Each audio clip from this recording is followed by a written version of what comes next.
J'ai intégré la netiquette à ce programme parce que nous sommes au XXIe siècle et qu'aujourd'hui, non seulement bien s'exprimer par email est important, ça vous le savez, mais savoir parler et se comporter sur les réseaux sociaux l'est aussi. Quasiment tout le monde a un profil, professionnel ou personnel, même les premières dames. Au fur et à mesure que le monde évolue, l'étiquette évolue aussi. Et parce que nos comportements en ligne ont un impact sur notre réputation et sur nos relations avec les gens, les écrans ne nous dispensent pas de règles à suivre pour maintenir des interactions pacifiques, civilisées et harmonieuses. Pourquoi prêter attention à sa réputation en ligne? Ce n'est plus un secret maintenant que les employeurs vérifient votre présence en ligne avant d'embaucher. Ils cherchent à savoir à quoi vous ressemblez, à quoi votre vie ressemble. Il est vraiment important de bien choisir ses photos de profil sur des plateformes telles que Facebook, Instagram, TikTok, etc. Tout comme votre garde-robe et votre posture racontent la personne que vous êtes, votre image en ligne raconte qui vous êtes. C'est aussi important parce que on choisit ce qu'on décide de publier, on choisit ce que nous voulons que les gens voient de nous. C'est nous qui avons le contrôle là-dessus.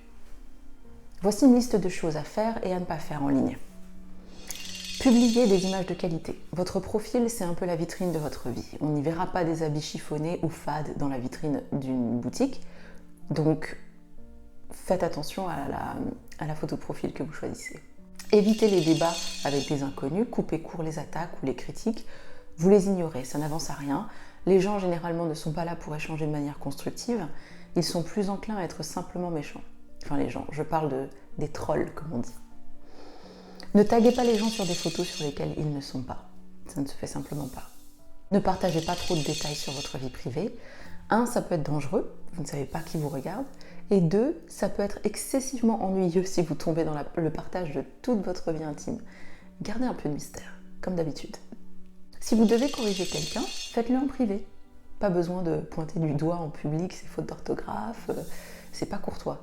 Et vous passeriez plus pour quelqu'un qui veut se montrer plus intelligent que les autres. Donc, si vraiment votre intention est d'aider la personne, vous le faites en privé, un petit message en message privé.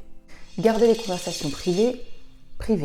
Les comment ça va toi, la famille, on se voit quand, qui sont dans les sections de commentaires publics, ne sont pas appropriées et n'intéressent personne.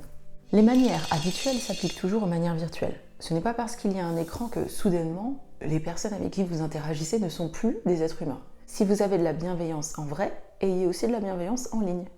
Répondez aux commentaires et messages en temps opportun. Premièrement, l'algorithme favorise ceux qui interagissent avec leur communauté. Vous répondriez à quelqu'un qui vous parle en face à face, donc pourquoi l'ignorer en ligne? J'ai déjà vu des personnes qui ne se donnaient pas la peine de répondre aux messages ou aux commentaires pour se donner des allures de célébrité en ligne.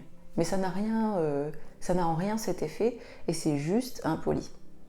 Bien entendu, j'exclus les messages de sollicitation commerciale, les demandes en mariage intempestives d'inconnus qui se trouvent à l'autre bout de la terre et d'autres messages qui sont clairement inappropriés. Ça, on est d'accord, on n'est pas obligé d'y répondre. Mais le reste, les gens normaux, vous leur répondez. Ignorez les commentaires méchants et négatifs. Vous n'êtes pas obligé de répondre à ceux qui ne sont là que pour cracher du venin. J'ai un jour une inconnue qui n'était pas d'accord avec ce que je postais et qui me parlait comme si je savais rien, comme si elle avait la connaissance absolue. Est-ce que choisir de me parler sur un ton condescendant est la meilleure solution pour me convaincre de son opinion? Certainement pas. J'ai coupé court poliment en disant que nous devrions accepter de ne pas être d'accord, mais avec le recul, je me dis que je n'aurais même pas dû rentrer dans des explications. Parce que clairement, elle ne cherchait pas à échanger, comprendre mon point de vue ou me faire comprendre le sien. Elle voulait juste écraser. Faites attention à l'intention des gens. Autre chose, ne pas spammer. Faire la promotion de produits, de services, pourquoi pas, je suis pas contre. Mais ne taguez pas les gens sans leur demander, ne postez pas à outrance. Vous pourriez vite ennuyer votre communauté qui peut vous mute en un clic. Utilisez la plateforme en fonction de son objectif. On n'agit pas de la même manière sur Twitter, sur Facebook, LinkedIn ou Instagram. Par exemple, vous ne mettrez pas des photos de votre chat sur LinkedIn.